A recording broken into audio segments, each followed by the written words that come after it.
দেশের মোট বৈদেশিক মুদ্রা রিজার্ভ বেড়ে এখন ৩২,৬২৪.৮৭ মিলিয়ন বা ৩২.৬২ বিলিয়ন ডলারে দাঁড়িয়েছে বলে জানিয়েছে কেন্দ্রীয় ব্যাংক।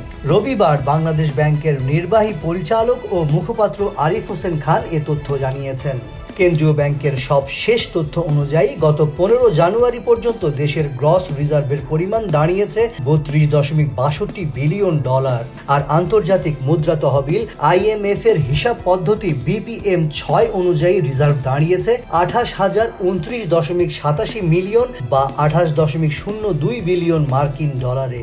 এর আগে নভেম্বর ও ডিসেম্বর মাসের আকুর বিল পরিশোধ করার পর গত ৮ জানুয়ারি পর্যন্ত দেশের গ্রস রিজার্ভের পরিমাণ ছিল ৩২,৪39.৫১ মিলিয়ন মার্কিন ডলার।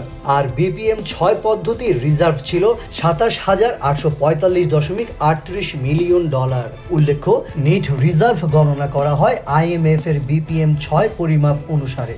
মোট রিজার্ভ থেকে স্বল্পমেয়াদী দায় বিয়োগ করলে নিট বা প্রকৃত রিজার্ভের পরিমাণ পাওয়া যায়।